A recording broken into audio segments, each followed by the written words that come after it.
C'è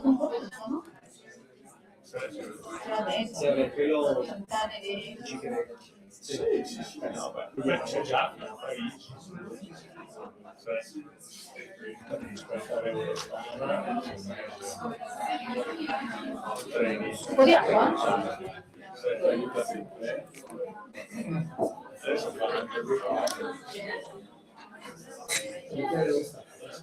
E il marino Milano-Parigi è preso? Il treno Milano-Parigi?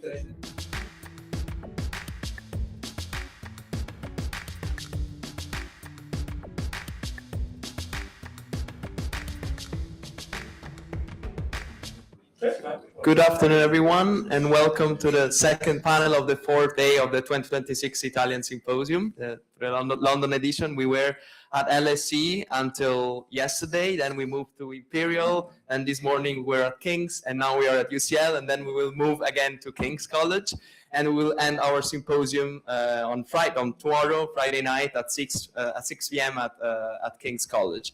I'm particularly grateful to all of the United Italian Societies team and to the UCL Italian Society for helping us to make this event possible. And I'm particularly grateful actually to our main sponsor, Tancredi, and to our supporting sponsor, Gomri and Belluzzo International Partners. I'll leave the floor to our moderator and to our speakers.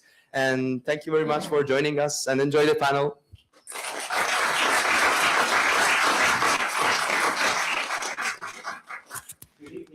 And welcome to UCL. Welcome to the second panel of the fourth day. I'm Alberto, and I'm delighted to be here to moderate this discussion on communication and strategy, a roundtable which will explore how communication is essential, also in financial sector as well. When we do try to investigate this topic, it's often common to discuss it from a financial point of view, a legal point of view, and a journalistic point of view, but often we oversee how the role of a communicator and a strategist is essential in navigating this situation, as well as how it can impact a deal and it can flip it throughout the entire life. No? And this panel itself will follow the life of a deal from the private to the public, and also it will understand what role communication plays at each stage. Just to give you some context before we start, this industry has been growing significantly over the past few years. Today, it counts more than 70,000 professionals just in the UK, and over the last decade, it's grown a lot, more than 53% in just 10 years. Just to give you some more context as well, in Europe, this is representative of $15 billion and is expanding at roughly 6% per year as well. But it's a sector that is also influenced a lot by change, by AI, as we'll see shortly, and more than 70% of professionals say that it's been impacting their daily work and their professional life as well. And so we'll investigate through professionals who've been using it and who are part of the different aspects of the deal tonight. And let me introduce them before we start. We start here with Giovanni Sanfelice di Monteforte, who's the co-founder and CEO of Tancredi Intelligent Communication, a leading PR firm advising major European corporates. He's a Bocconi alumnus and is chairing the Business Club Italia, the Italian financial community think tank in London since 2011. We've got then Oderisio de Vito Piscicelli, a partner at Sullivan Cromwell in London, specializing in capital markets, M&A, and financing. He coordinates the firm's Italian practice and is advised on equity offering, representing over 35% of the Italian stock exchange total capitalization. We follow up with Elisa Martinuzzi, who's editor for EMEA Finance and Markets at Reuters. He's a veteran financial journalist. She's previously spent over 20 years at Bloomberg News as managing editor for European finance and as a Bloomberg opinion columnist covering banking and financial services. And finally, but surely not least, Luigi de Vecchi, who's a senior managing director and chairman of Evercore's continental European advisory practice. With over 35 years in investment banking, he previously led Citi's continental European corporate and investment banking and has served as co-head of global investment banking at Credit Suisse. He's also the founder of Fondazione Silva, who's founded and planted more than 100,000 trees in Italy. Please welcome our speakers tonight.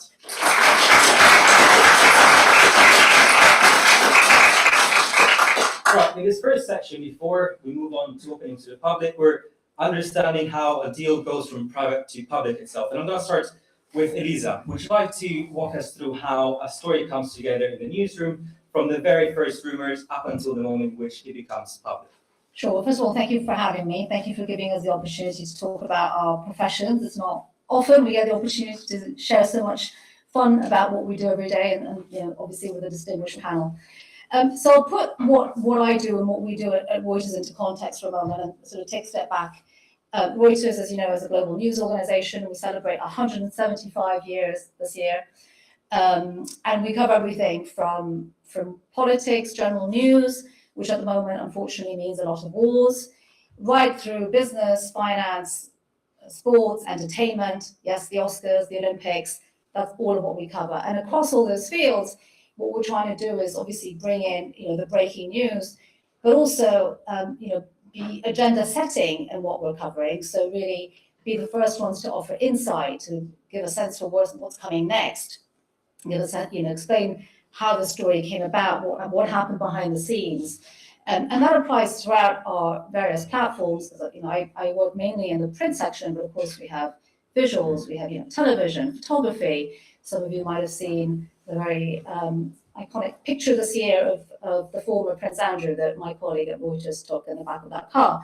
So right across the sort of our coverage, we're trying to set the agenda.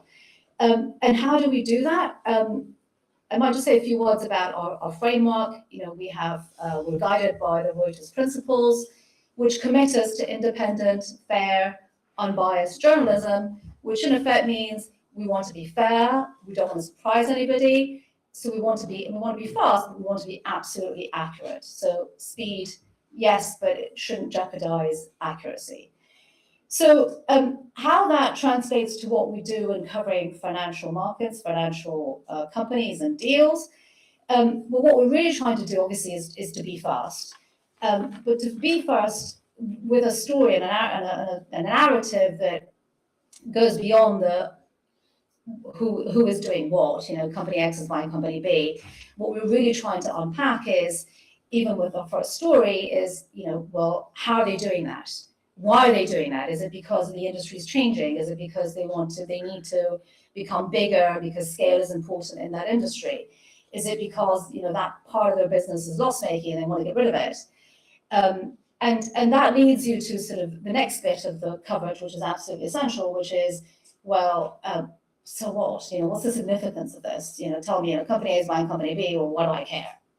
Right? I mean, aside from the people on this panel who might love to read about company A buying company B, the general public wants to understand, well, what does it mean for me? Right? Does it mean like consumer prices are going to go up? Does it mean I get a better deal for my telecom services? So we always try to address that in our coverage, even from the first story.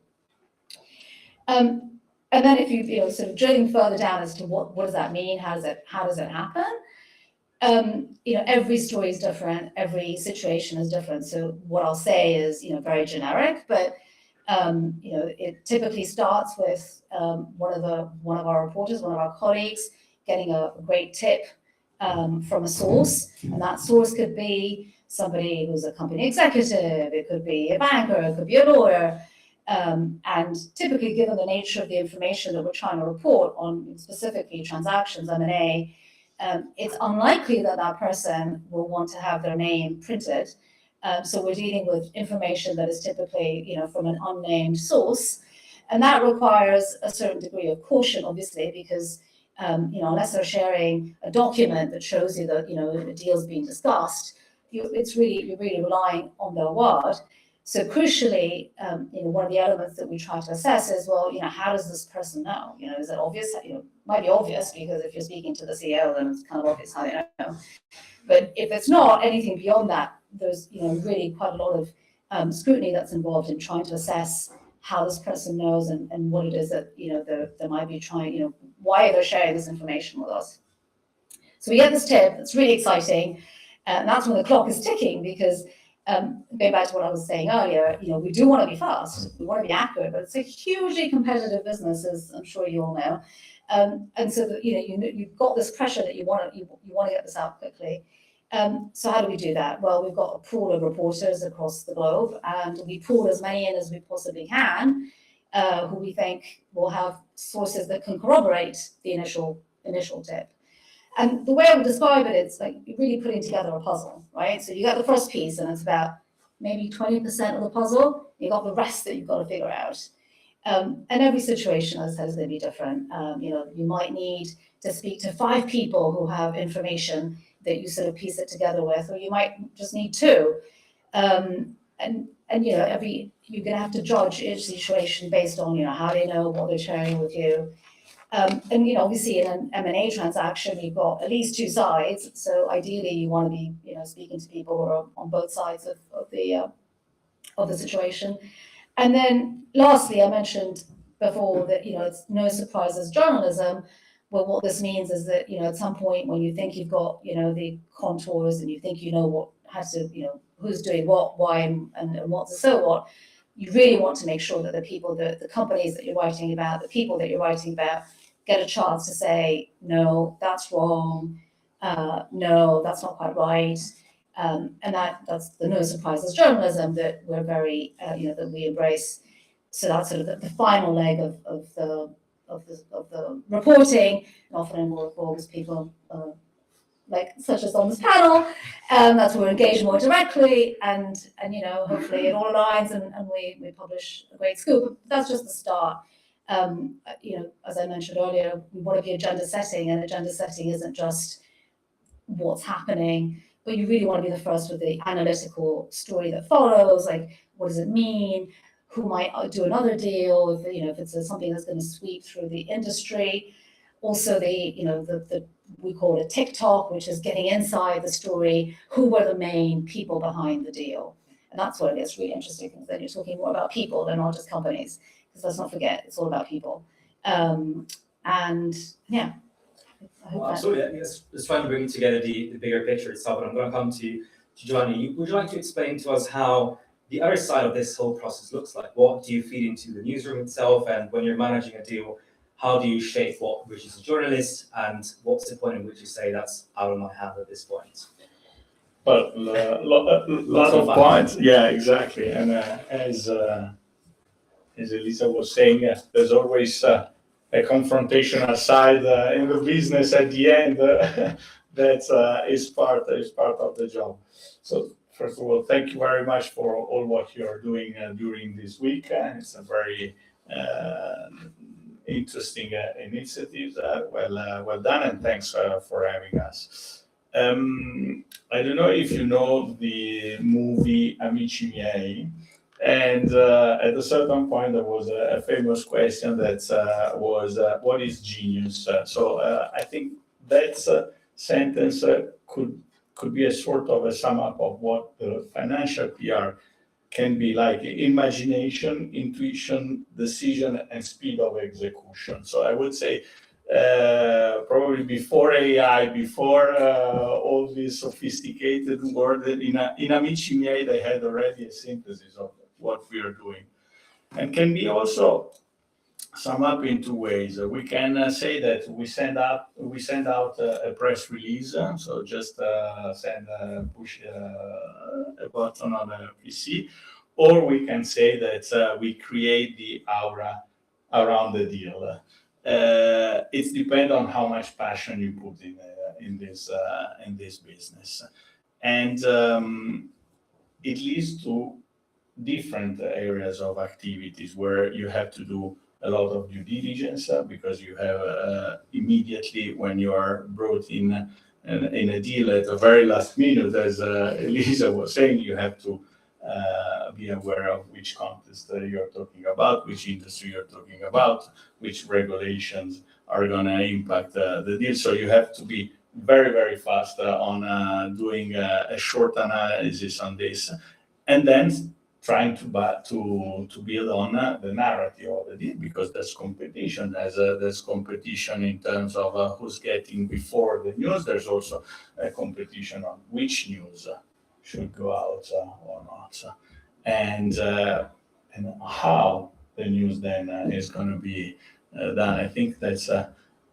in the complex world of finance, they still haven't invented a derivatives on how to speculate. It's on the mood around a news, on how it can come out the news. But this is a relevant point where all I think also the people at this panel have a significant role because the bankers is the ones that is doing the deal, the lawyer is the ones that is crafting the deals, and you are, as a PR, you are a sort of a projector that at the end you have to show the best of this.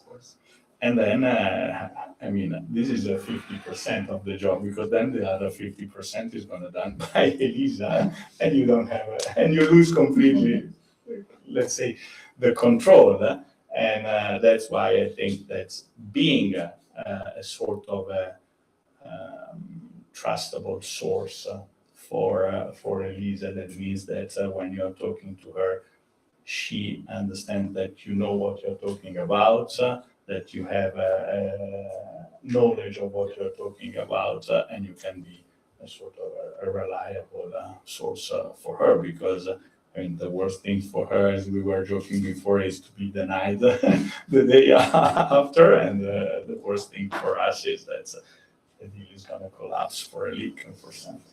Of course, we're going to see how and when things go wrong, and I'm going to ask you in a bit to share an example. But you mentioned competition itself, and I want to ask then, Luigi, when you're in advisory mandate itself, when does communication become a negotiation point? And is the comm strategy ever a differentiating element, or is it something that changes how you structure time or a deal itself? Well, I think communication, first of all, for a banker is basically something that you have to be incredibly careful with. And there is some tension between bankers and notable people here also in the audience, notable journalists. Why is there tension? Because if you're working on a deal, sometimes you're working for the government, sometimes you're working for a family, sometimes you're working for a public company. You're working on something very, very, very secretive. And for months, sometimes for years, you are brokering a transaction. So when we created Essilor and Luxottica, this was a merger of 50 billion euros. There's someone here who knows well the situation. It took us at the time 4 years to put these two companies together. And so when you are actually working on this transaction, it has to remain incredibly secretive. And very, very few people can know about this transaction. So for instance, I myself work with one person or two people in my organization. I work directly for the CEO or the board, and nobody needs to know about this transaction. So much so that there are code names for the two companies. And their creativity is one of the things that bankers are not very famous for. But I can tell you that I've seen everything, from horoscopes to artists to dancers. I'm working on a project right now. It's called Cappuccino, because it's a merger, and the right degree of milk and coffee will need to be determined. So for a very long period of time, you're actually working in a very secretive basis. And then this transaction might not happen. But the worst thing that can happen to any transaction, it's a way to kill it, is if there is a famous leak. If there is a leak, the share prices of these two companies generally rise, and everything you've been working on for months or years, you can forget. Because the two companies will need to issue a statement, and if they're not ready, as they generally aren't, effectively the deal is dead. And so the reality is that it's a very delicate exercise in terms of actually not communicating absolutely anything for a very long period of time.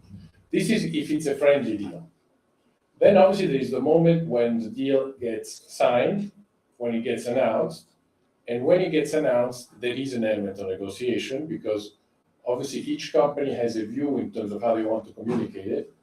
And that's where the experts come in and effectively are consulted by the client and by the bankers and by the lawyers to make sure that there is a communication, a press release that's very clear, that states the fact, and that effectively allows the market to understand exactly what is going on.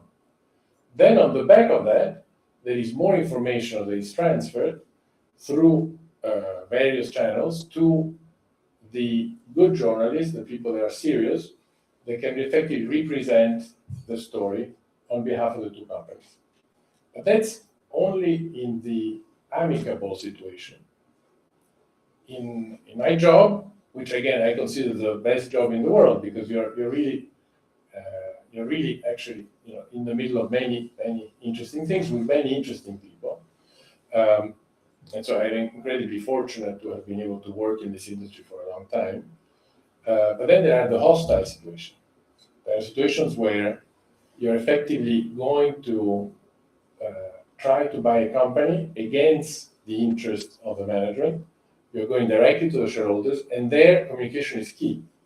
So you want to be the one that, with experts, effectively is able to take control of the communication and explain to the market why that company hasn't done so well. And it will do well, it will do better if it's acquired, and acquired obviously by your company. So then it's no longer a question of being nice and being tactful, but it's actually a real quote unquote communication fight. So there are these two very different extremes. In both cases, communication is incredibly important, but in the second one is really key. If you lose control of the communication to your counterpart, that deal won't happen. That hostile deal won't happen. Instead, if you take control of it and you're able to send the right messages across, investors effectively then will sell that company to your client, and you win the day. So the negotiation obviously is part of the trick, but in very different context. Right, thank you. Moving on to the legal side, same questions.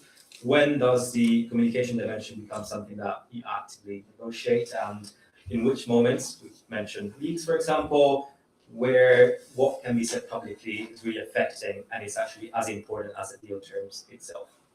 So a lot of what Luigi said, I could repeat, so I won't. But a lot of the things. You say better. So. No, I won't.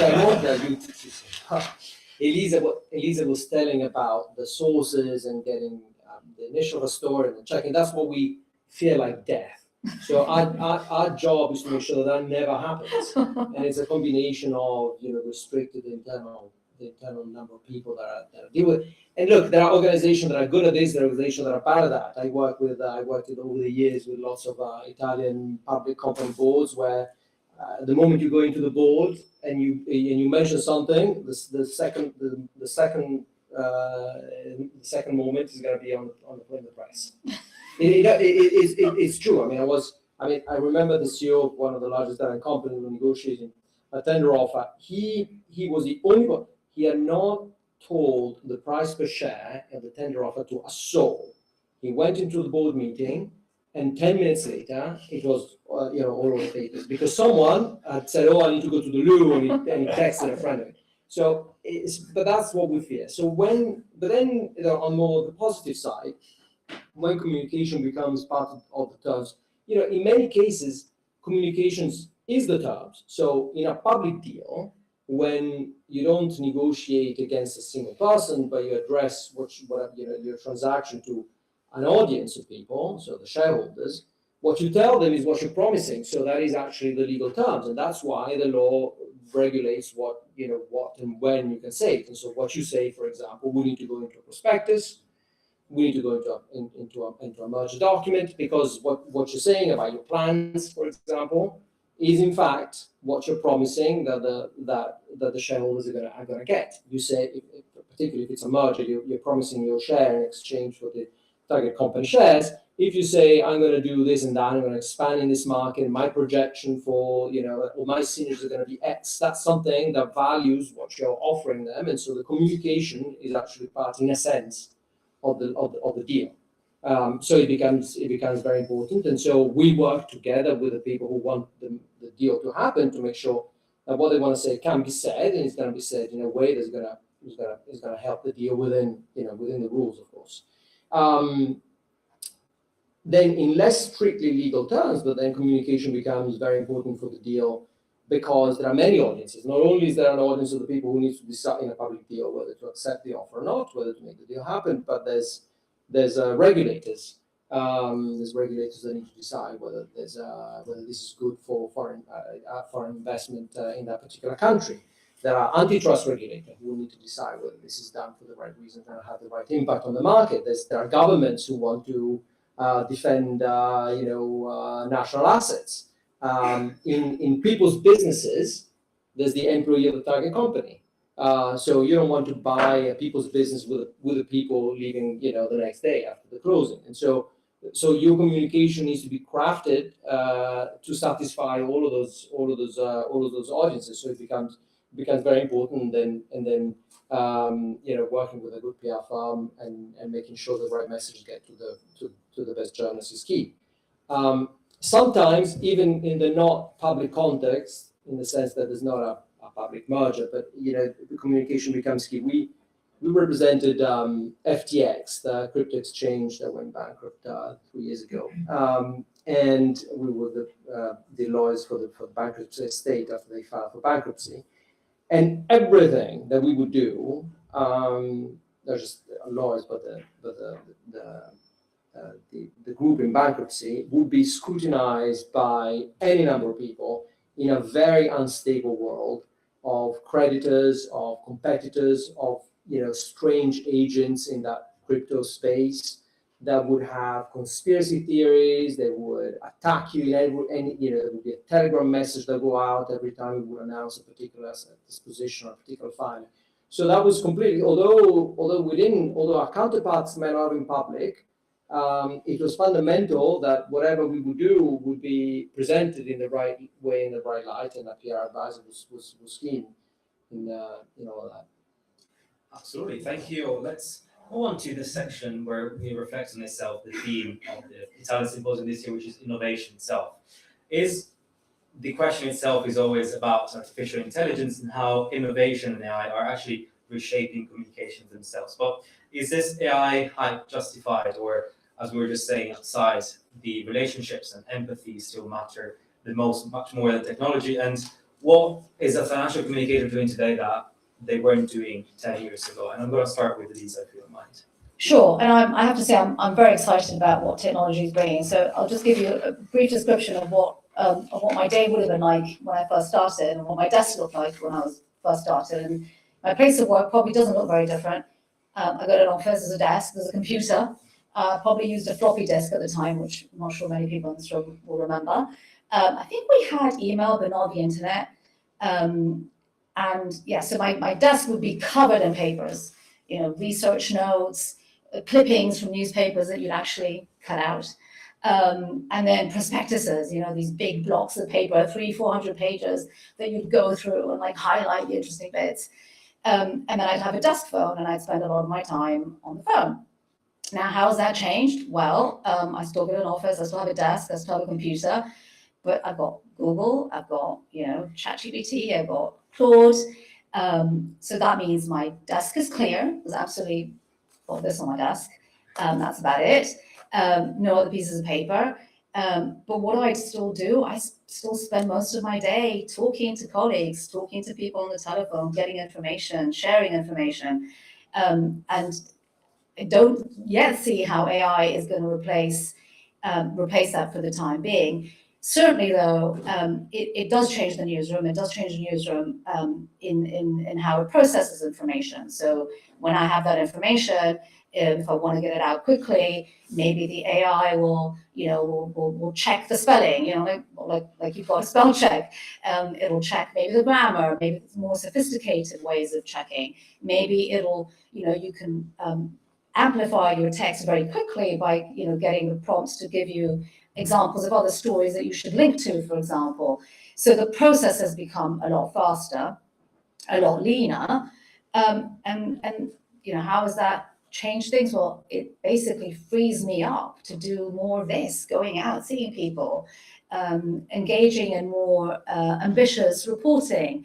Just this year, just in the last couple of months, I'm sure you've all read and seen the coverage on the Epstein files that have landed in the DOJ's cache. I think it's 3 million plus documents that all of the newsrooms have been able to pass through much more efficiently, much more effectively. You've seen a lot of stories that we've written because we've been able to download all those files, put them in the AI, and with the assistance of the AI, it can bring up a lot of documents much faster. You can give it a prompt, and it'll bring up the documents with whatever search words, with whichever phrases.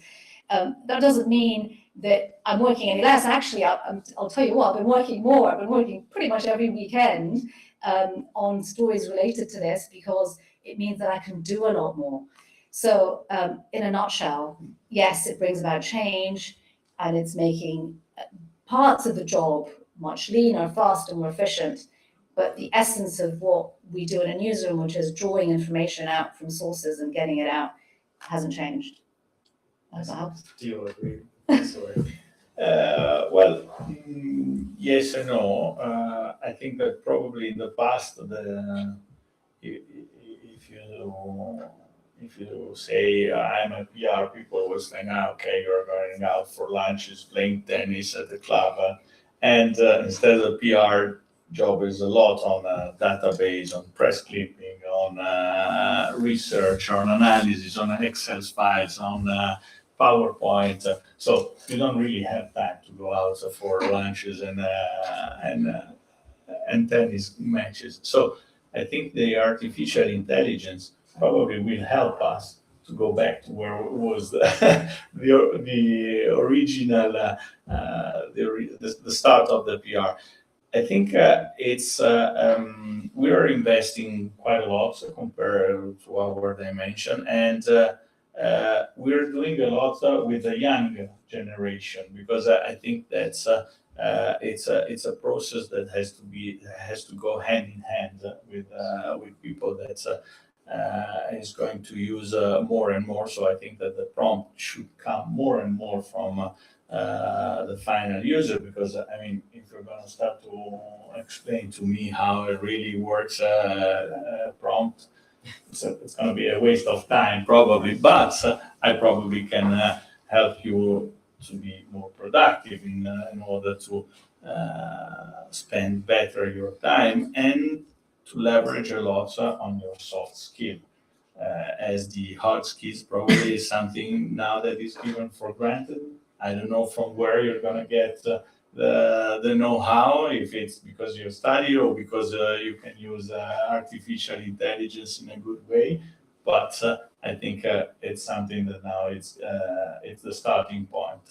The soft skills are going to do the difference, and the soft skills are going to be on how you are able to analyze all the data, and so how you can sit at the table with a banker, a lawyer, and a journalist and speak immediately the same language, and not because I think in our job the worst thing is that a banker is looking at you and say, "Who's this guy that doesn't know what an EBITDA is?"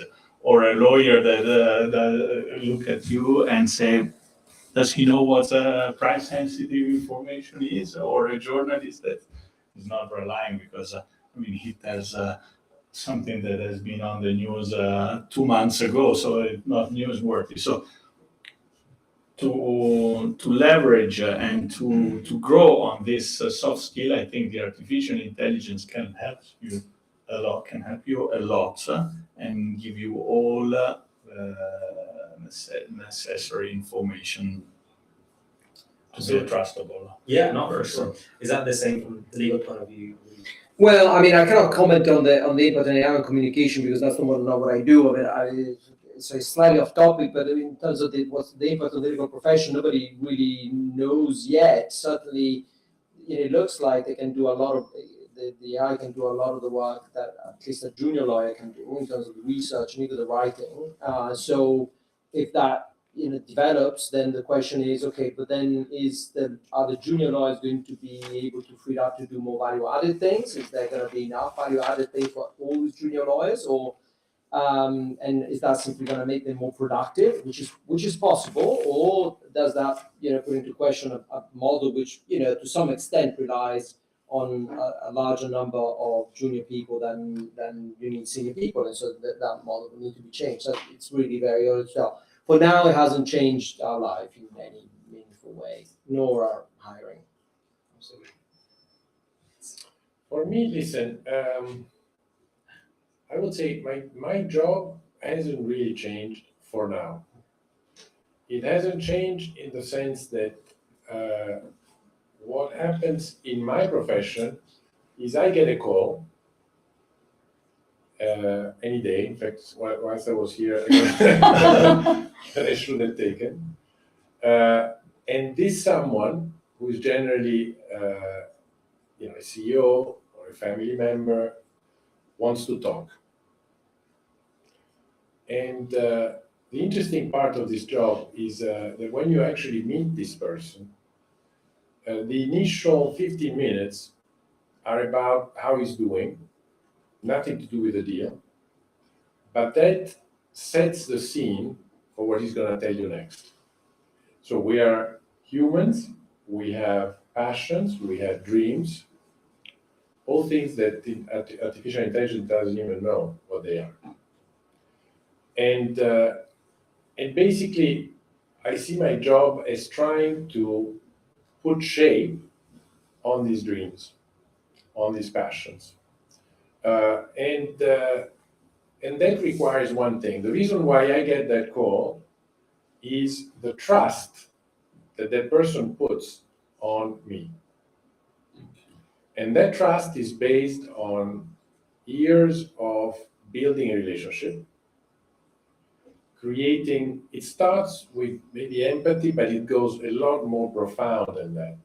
It's a lot about telling him what he has to do without putting your interest first. As a banker, if somebody wants to do a deal and you tell him, yes, do it, he does the deal, you get your bonus. Maybe it's the wrong deal, it's the wrong price. So he will destroy value. And so the trust is really built because maybe to somebody that wants to do a deal, has a dream, you tell him, you know what, it's not the right time to do it.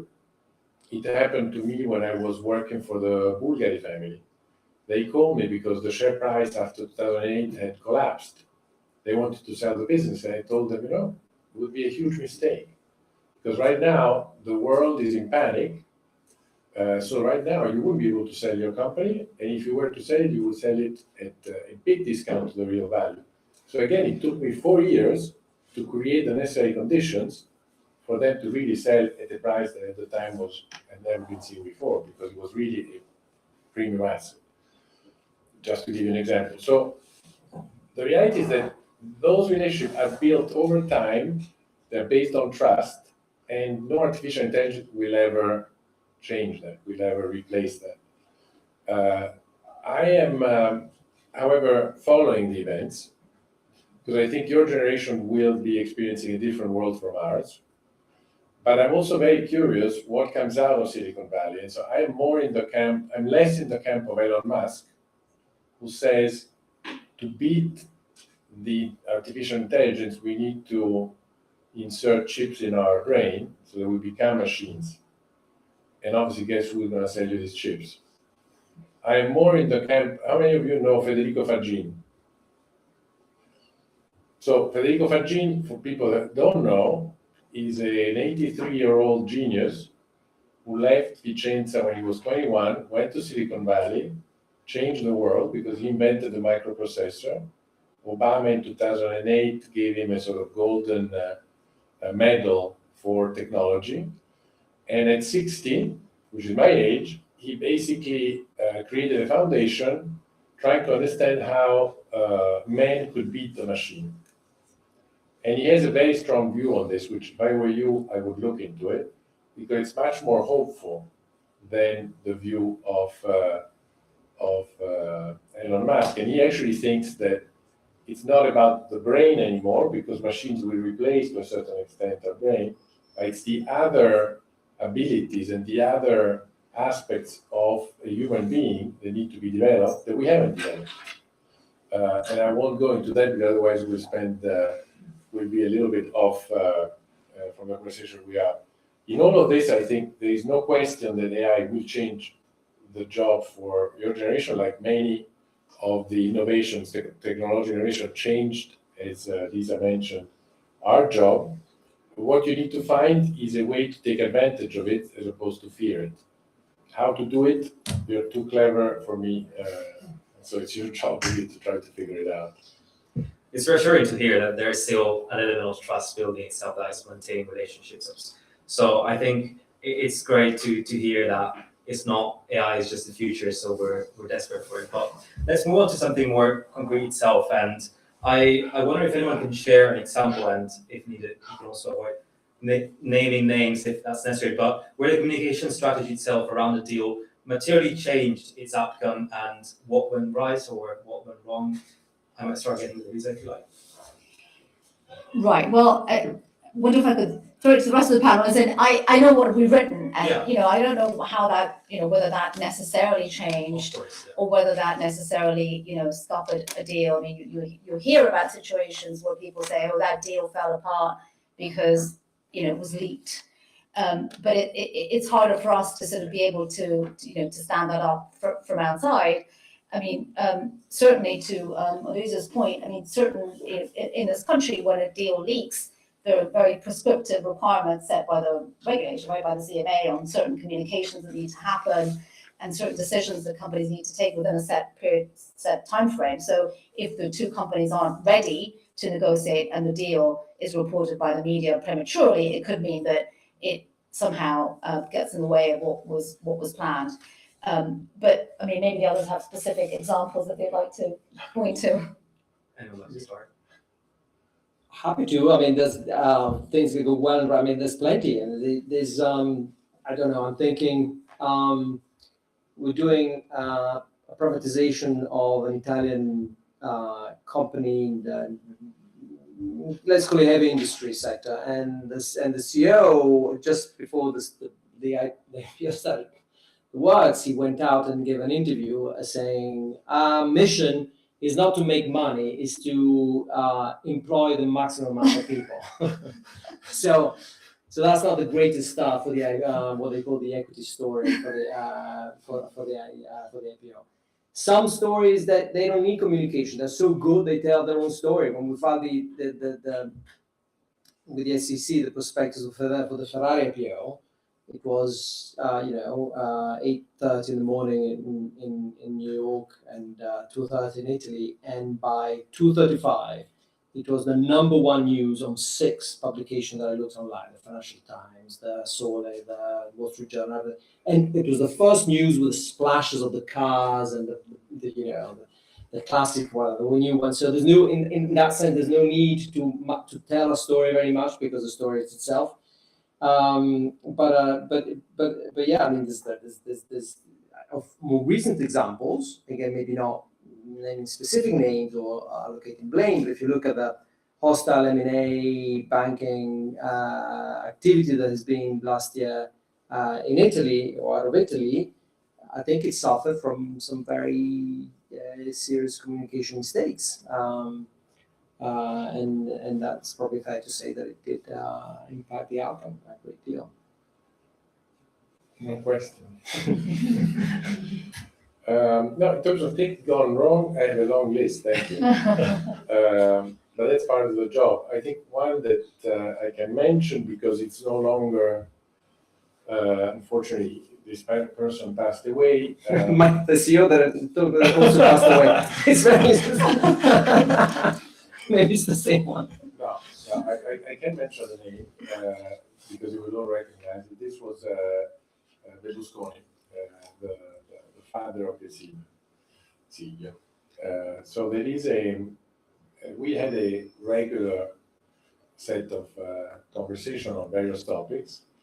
And at one point, he had in his company a sizable French investor that had built a position. And the French investor effectively asked me to go see him and see whether there was effectively a price at which he was prepared to consider selling what is made as. And so we spent 3 hours together. In those 3 hours, we talked about Russia, US, Bush, China, ladies. That was a topic that he liked very much. And then we came to the topic, and basically there was something there that led me to believe that he was prepared to consider a transaction. Because of these 3 hours, we basically spent an hour and a half on the deal and on how to communicate it to the rest of the family. So it was a really very profound discussion for him, which again comes after many years of we had spent a lot of time, many meetings together on various topics.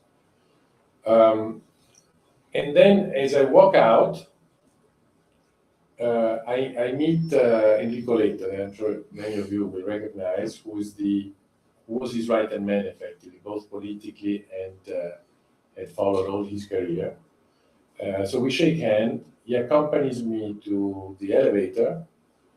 He asks me, "What were you doing here?" And I say, "No, we just had a coffee with a Cavaliere." So I don't mention anything of what I've been discussing. I take the elevator down, I get into my car, and as soon as I get into the car, the phone starts ringing. All the likes of Lisa, journalists of all kinds, but I don't take up these calls. It's okay, we're used to it. But my client, the French guy, calls, and then I had to take the call. And basically, I take the call, and he says, "What can I say?" What happened? And basically what had happened is that you can probably still find it if you put my name and Berlusconi lettera 43. Basically, they had leaked the fact that I had had this conversation. Who exactly leaked it? To this day, I don't know. Because it was unlikely to be him, because he was very much into this situation. He was probably Enrico Letta, who was the cleverest man of all. And I promise I only told him I had a coffee with Cavaliere, but he then went back and said, "What the hell did you discuss with Luigi?" And so this was a disaster, because obviously there was a leak, obviously the deal was off, obviously the French counterpart immediately told Lisa and all their party that absolutely was nothing true. I was asked to be on the record, which I didn't agree to say that I never met him. Because again, one thing that you learn, I personally speak to very, very, very few, probably not more than 1 or 2 journalists, if they call me, and only if a deal has happened, which is to explain a deal. Because obviously what happens is if you do what Lisa was saying, which is obviously a big temptation for a banker, no? Because if I tell Lisa, "Listen, I'm working on this great deal. By the way, please remember when you need to describe the deal and insert the name of my bank first, then insert my name second." Clearly, I will become more famous, but my client will be upset at me. So would you care the most about your reputation as a trustworthy person for your client, or that you've been on the papers? And not everybody gets this balance right. But again, journalists know who they should talk to, who they should not, to get some info. So again, I think that many things can go wrong in my job, but at the end of the day, it's a lot of fun, promise you. Do you have any stories to share? Well, quite a lot of stories. I think that's on this we might all of the 4 of us disagree on which is a success or not. Exactly. probably the most with Elisa, because I think if I'm calling Elisa and I say, what a nice article, you've done a great job, and it's so nice how you describe it. I think that probably she would have preferred that I call in and say, what the hell have you written? Because it's what could be a success, Exactly. Success for her. And the same as what Luigi was saying in terms of, okay, look, we have this opportunity to tell how nice your bank is, and you're going to scale up all the ranking lists and all the leagues, but then you're going to have the lawyer or the company that is going to be completely upset. I think there was one example that probably in the last 20 years was a very, very tough day. Was this big, I don't know if I could call a litigation or a crisis or an M&A transaction deal, but there was all this debate around the old headquarters of Corriere della Sera that was a part of a big conflict between a big American fund and an Italian entrepreneurs. And the way that they settled and they reached a deal was quite particularly significant from my point of view, because apart from all the financial that were disclosed and all in the press release and in all the reports, in the press release was written that the entrepreneur said sorry for what he did at the beginning. So I think as a single word could literally change the narrative of all the settlement. But obviously it was quite tough for the entrepreneurs to admit also on all the newspaper. But it was clearly negotiated, right? But obviously it was on a press release.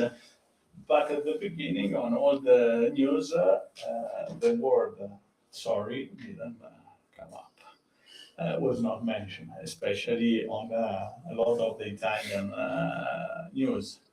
And so I got this call from US saying, this is not good. How it's coming out, this news, it's not good. And so we did, we work hard and we work with all the media in order to have a sort of a fair reporting of what happened. So I think that a single word can make a success, can make both parties happy or not. And I think it's a matter of acting fast, very, very fast, because nowadays with the news wires, with the social media, with the competition, that now you're not waiting anymore. I remember when I started my job, I was waiting for the morning 6 a.m. to open the newspaper and read the news. Now, when you open a newspaper, you don't read any news because you read already everywhere, or internet, or newswires, or somewhere. So I think that this is speeding up a lot the process, and so there's also the timing to activate any kind of remedies if things are going wrong are very, very, very short. And on our side, it's a challenge because, Yes. to my earlier point, you want to get something out quickly, but the speed with which things are moving, you're having to make decisions that are still as significant and important as they were before, but probably in a much shorter time frame. Yeah.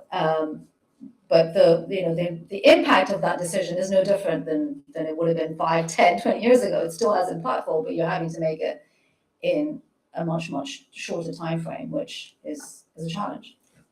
Absolutely, and I think when we get to crisis itself, and when a deal or a company hits the crisis itself, there's always this hint from the legal and banking side, which is often silence. Is this the right thing to do? Well, communicators want to get ahead of the news. There's also this perspective from the banking and legal side. So, Oderisio, would you like to join in on this? will be the right call for this? Well, I mean, it's part of it is our job, and someone else's job is to try and get the news out. Certainly, our job is to make the client understand the pros and cons and the risks of speaking too quickly, because again, what you say is going to influence the markets, and if you say something wrong, you're going to be held to it. I mean, it's great.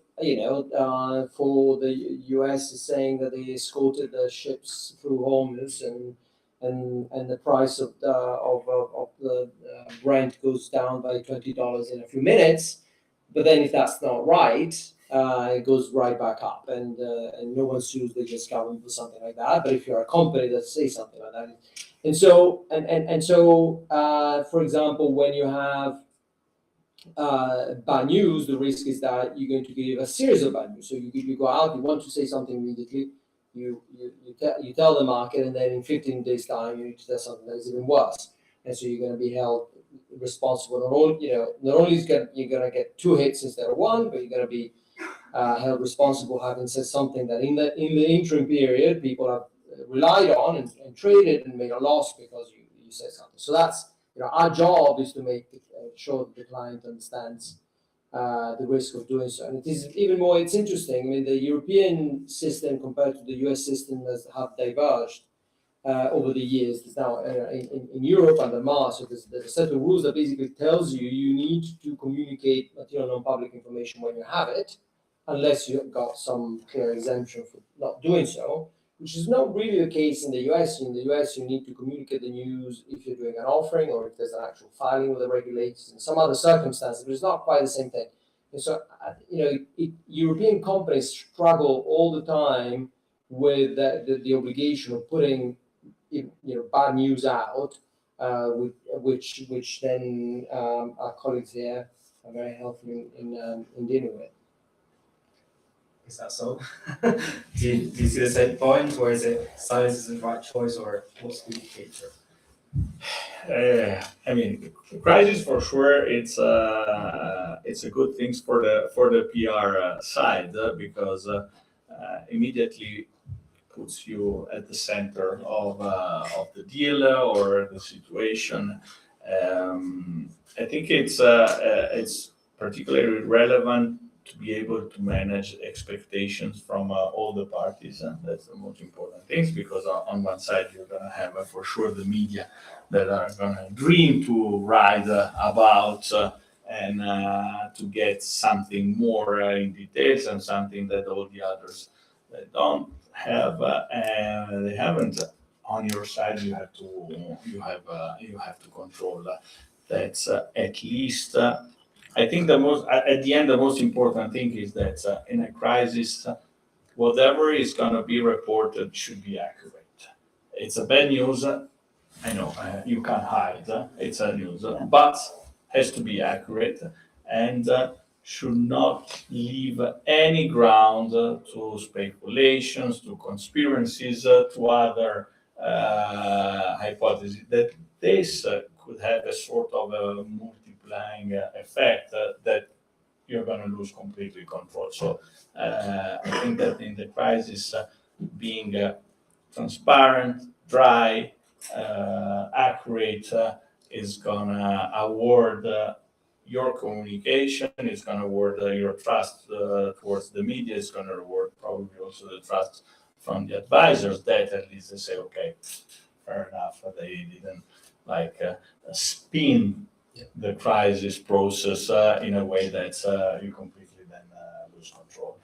Yeah, I think you raised a very valid point. I mean, from our side, obviously, particularly for reporting on a crisis situation, our job is to bring transparency, and we do that through through gaining information from sources. And when we go through the so-called front door, when we go through the company and say go through the traditional channels and get tell me, how does this sound? Does it sound about accurate?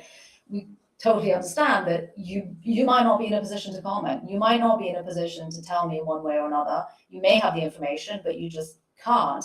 And at that point, a decline to comment, may be the best route, because what I think neither of us want is after the event to sort of feel that at our end that we were kind of have the doubt as to whether we were misled. a no comment is like, okay, leave it, you decide, you go back to your sources, do you feel comfortable, go ahead and publish it. And what I don't think either of us want a situation where, you know, after the event it transpires that we sort of feel that we got information that was somewhat misleading, right? That's not in anybody's interest. Do you agree with all this? Of course. Of course. No, the reality is that you have to think it. I mean, again, every job is there for a reason. So I am a banker. I probably do my job reasonably well. I am terrible at communicating, but terrible. And so I rely on experts. I also feel uncomfortable, as I mentioned, in speaking directly to a journalist because obviously many, by the way, are friends. Okay, so I have the highest respect for your profession because it's a very important profession. But it is one which, in my case, I need to deal with through professionals because otherwise I could be tempted again to have my interest protected as opposed to the real story. And then there is the spin. Mm. There is no doubt that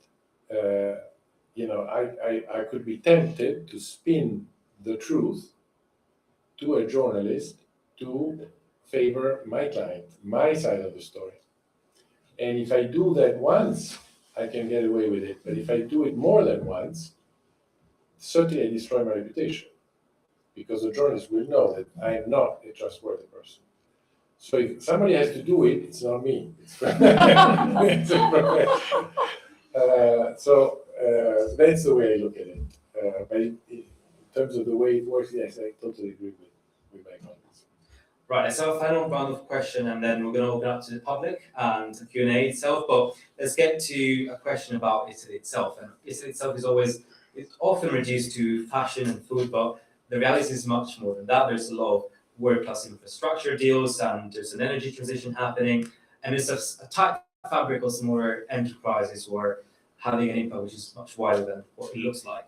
And what makes Italian deal-making distinctive, and what does the rest of the world still not understand about it? Maybe I'll start with Luigi as well.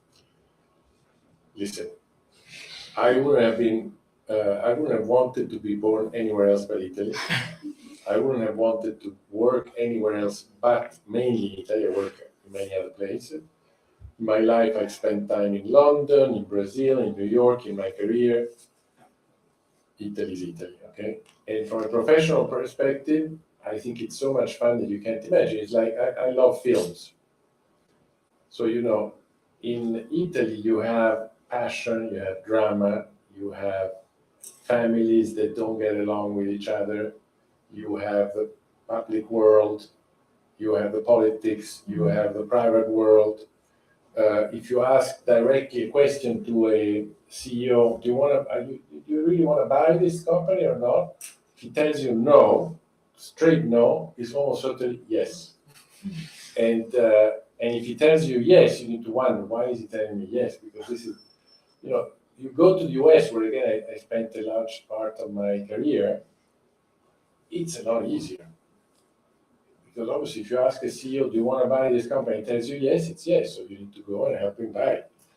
That's so much more boring. I mean, there is no charm. So Italy is absolutely the most fun place. I invite you all to go back to Italy, enjoy it, together with the pasta, the wine, the sun. And the interesting thing is that Italians have something special because I have been incredibly lucky in my career, so I've run global businesses. But the reality is, at the end, as Italians, probably because we've been around for thousands of years, we can deal with different nationalities, we can deal with different personalities. It's not always true for an English that is able to manage a German or a French or vice versa. And so we have something somewhere in our DNA that actually is a very powerful thing you should all be very proud of. And so absolutely, Italy is the best place to work. Do you agree?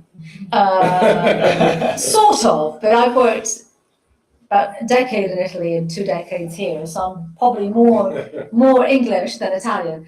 I would say though that because you're an insider and you understand all those complexities because you've grown up with them, you know how to move. You know how to move around in those complexities. From the outside, what becomes difficult about Italian deals is simplifying that complexity, unpacking like decades of intricacies, especially when politics is involved.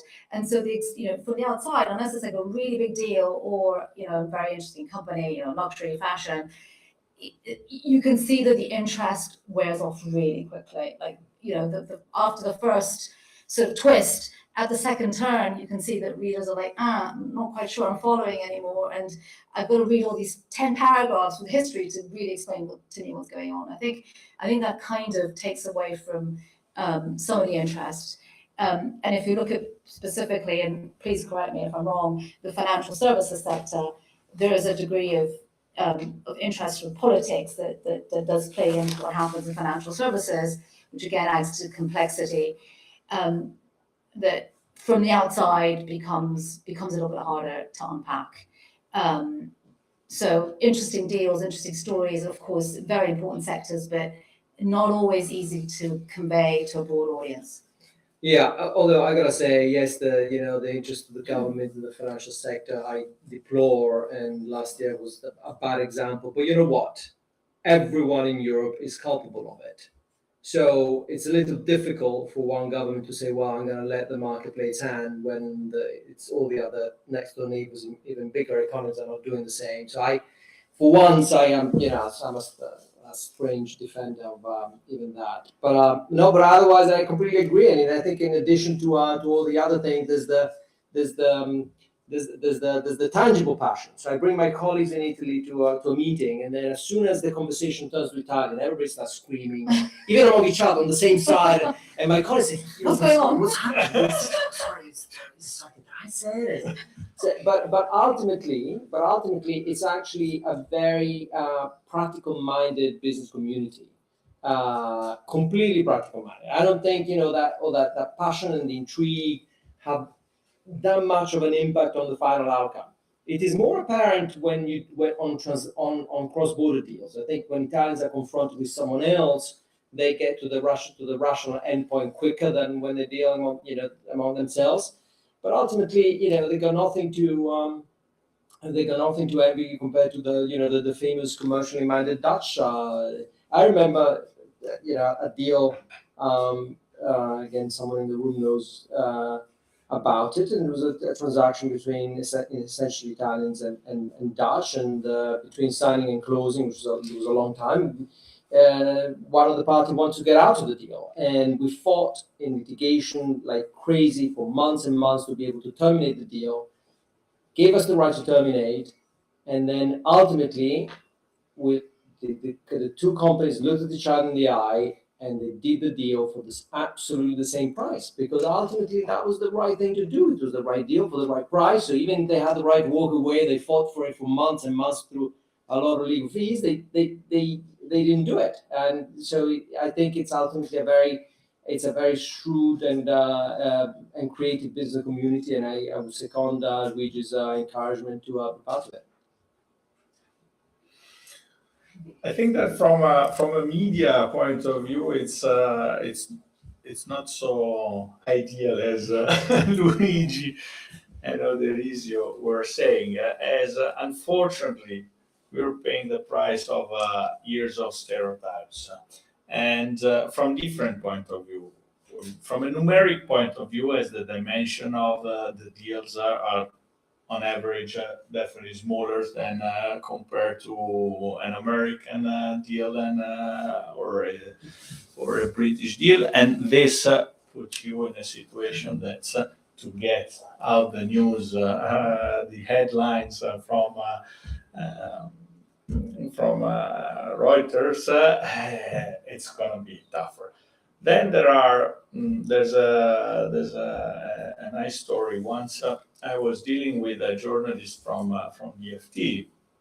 I said, "Look, I have a deal for you." So, strange, why? And so I started to tell him all the story, and I say, "Look, the Liberty, the warehouse, the British, the London warehouse. Yes, okay, so it's gonna be sold, and so, no, but this is already on the news, no, trust me. They're going to do the closing in 2 days. It's impossible, we never write about closing, always on signing, because for sure it has already been leaked. I said, no, look, I tell you, trust me. So, okay. And so who's selling and who's buying? And I said, well, they're selling an Italian private equity and is buying another Italian private equity. And the journalist said, okay, it's an Italian job. And so I said, sorry, listen, why if two French do a deal, it's the French elite. If two Italians do a deal, it's an Italian job. I know, fair enough.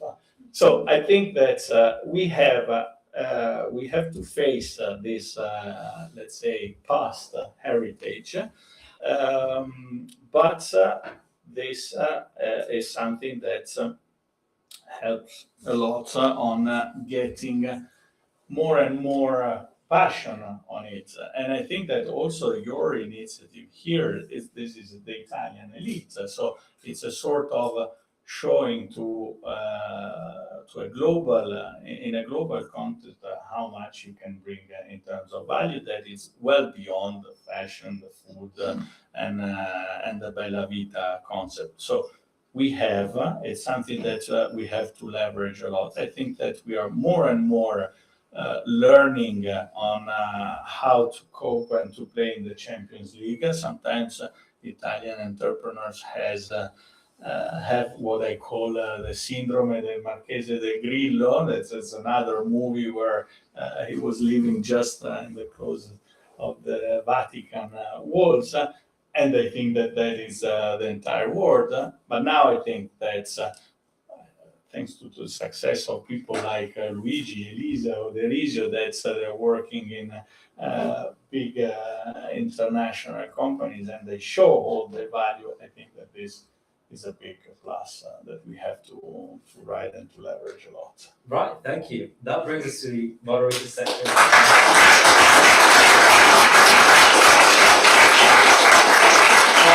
ask for one very quick question from the audience. If any of you would like to address one to anyone specifically, yeah.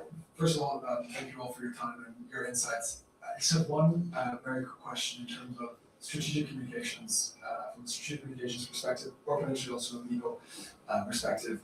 In terms of spin, what is the role of communications PR advisors when dealing with regulators? Because I think particularly in a competition or antitrust perspective, is that something that you're seeing much more of? And sort of what are the differences in your specific professions? Go ahead. But regulators kill normally communication. It's probably the contest where communication is the tougher and where exactly as you were pointing, spin is more difficult. On the other side, I think that being factual and trying to simplify what is behind all the regulation could be the right spin in order to show something that could look very complicated because there are regulators, because there are authorities, because there are peers, there are consultation, there are long processes. It's probably you're able to simplify the process to show that that kind of deal, that kind of process that should go through all the regulation, it's not so complicated as it is, but it's something that will help competition, will help consumers. Probably the consumer side is particularly relevant because especially in Europe where regulators are done probably to be more favorable for final consumers. So that's, I think, the spin, that it's not like finding a nice way to tell a story, but it's trying to simplify. Albert Einstein said, if you can't explain it simply, you haven't understood it well enough. That's key. All right, let's take one more. Yeah. I would like to ask a question to Mr. De Vecchi. You mentioned that we have to come back to Italy to war, but don't you think that we should be working abroad? Because I'm lucky to speak with many Italian students at work that study in many different countries, and everyone wants to come back. I would like to come back to Italy to work one day, but isn't it better to start working abroad because maybe the learning curve is maybe steeper and you have more responsibility if you start working abroad rather than Italy as a junior? So I think, first of all, I tell you my experience in my life. I've always put the personal side first, professional second, which is not what everybody does, but I did that. So I wanted to live in London because I didn't want to go to the army. I wanted to go to Brazil after I got married because I like the country. I wanted to go to New York because in my business I wanted to go and experience it. I had 3 children, third one in New York, 2 in Brazil. And I found a job that I loved, so I got very, very, very lucky. And so I did exactly what you're suggesting. Problem is today, the world is more complicated than when I was your age.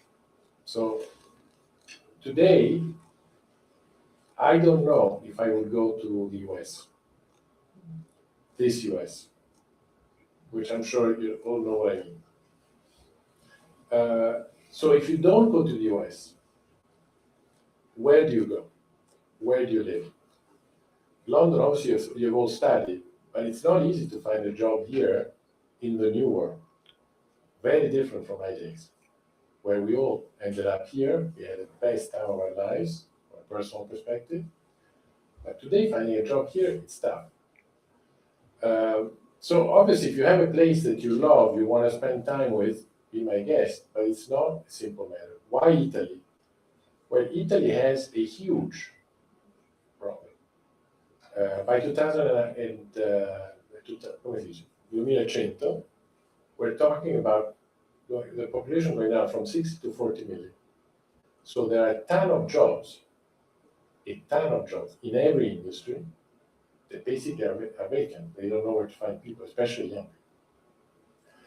So start from that, put the quality life into it, put the fact that the world is more complicated today with AI and so on and so forth, but where you have a network obviously helps. And the more time you spend in that country, the more you will build a network, and the more you will be able effectively to create value within that space. So I think they're all good reasons to, certainly if you want to spend some time abroad, absolutely. But I wouldn't discount, as for instance I did, Italy as a place to go back. Right, so on this note, we'll end this panel. Thank you very much for joining us.